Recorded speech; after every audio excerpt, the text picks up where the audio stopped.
Bible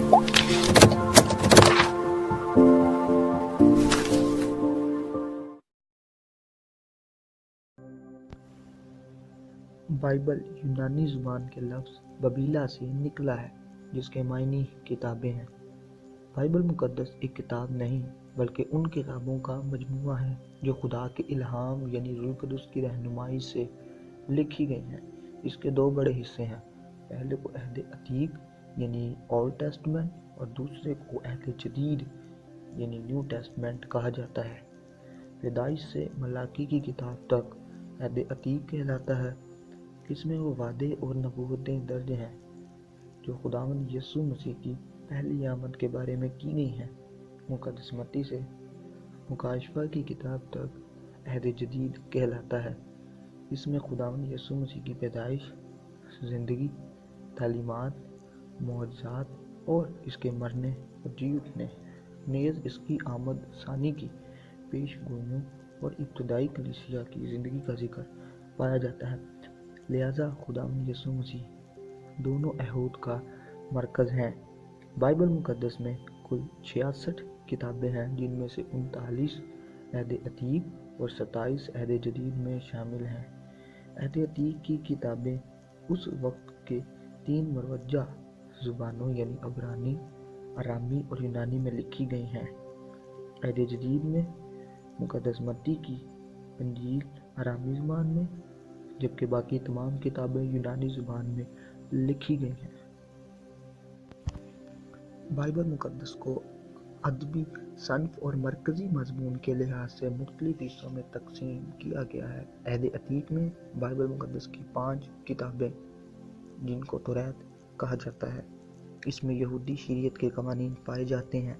खुदा ने ये शरीयत मूसा की मार्फत बनी इसराइल को अता की ताकि वो इन कवानीन पर अमल करते हुए खुदा की मुक़द्दस कौम बने और उसकी बरक़ात और फ़ज़ाइल के लायक ठहरे।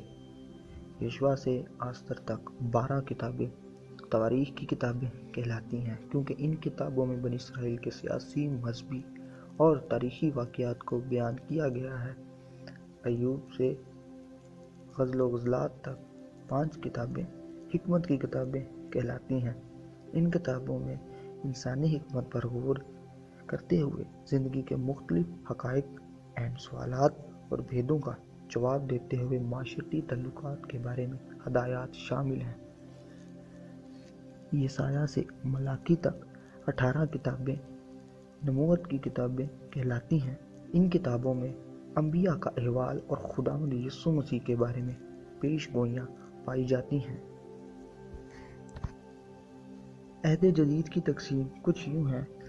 अहद जदीद की पहली 4 किताबें अनाजील कहलाती हैं। अंजील यूनानी ज़ुबान का लफ्ज़ है जिसके मायने खुशखबरी के हैं। ये 4 अनाजील अपने मुसन्निफ़ीन यानी मुक़द्दस मत्ती, मुक़द्दस मरकज़, मुक़द्दस लूका और मुक़द्दस यूहन्ना के नाम से मंसूब हैं। अनाजील में खुदावंद यीशु मसीह की पैदाइश, ज़िंदगी, तालीमात और मौजज़ात, उसकी सलीबी मौत और जी उठने का जिक्र पाया जाता है। रसूलों के माल की किताब इब्तदाई कलीसिया के हालात, वाक़यात और दरपेश मुश्किलात पर रोशनी डालती है। अहद जदीद में रसूलों के 21 खतूत हैं, जिनमें रोमियों के नाम ख़त से लेकर फिलमून के नाम ख़त तक 13 खतूत मुक़द्दस पौलुस रसूल के तहरीर करदा हैं, जबकि अबरानियों के नाम ख़त का मुनसब नामालूम है, और यकूब से लेकर यहूदा तक 7 खतूत दीगर रसूलों के तहरीर करदा हैं, जो इन्हीं के नाम से मशहूर हैं। ये कलीसिया की ईमानी, रूहानी और इखलाकी तरबियत की हदायत के लिए लिखे गए हैं। आखिर में मुकाशफा की किताब है, जो नबूवत की किताब कहलाती है। बाइबल मुक़द्दस का असल मुसन्निफ़ खुदा है, मगर इसके लिखने वाले बेशुमार हैं। खुदा ने ज़िंदगी के मुख्तलिफ शोबों से ताल्लुक़ रखने वाले लोगों को अपना कलाम कलम बंद करने के लिए इस्तेमाल किया, जिनमें किसान, चरवाहे, माहीगीर, काहिन और बादशाह शामिल थे। जो कुछ उन्होंने लिखा है उससे अकल दंग रह जाती है कि किस तरह एक सादा किसान या चरवाहा इस आला पाए का अदब तख्लीक कर सकता था। जो कुछ उन्होंने लिखा है ये उनका अपना नहीं बल्कि खुदा का कलाम है। جس کا اقرار وہ کلام مقدس میں یوں کرتے ہیں کہ خداوند یوں فرماتا ہے۔ مصنفین کی خود نمائی کے عنصر کا نہ پایا جانا اس بات کا ثبوت ہے کہ یہ ان کا اپنا کلام نہیں۔ اس ضمن میں مصنفین کی خدا کے کلام اور پیغام سے وفاداری اور دیانتداری مسلم ہے۔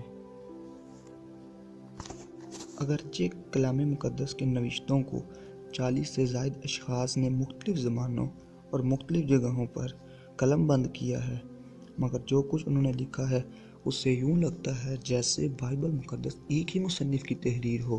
شروع سے آخر تک سب کے سب ایک ہی عظیم واقعہ کو آگے بڑھاتے دکھائی دیتے ہیں۔ اس میں کہیں بھی تسلسل نہیں ٹوٹتا۔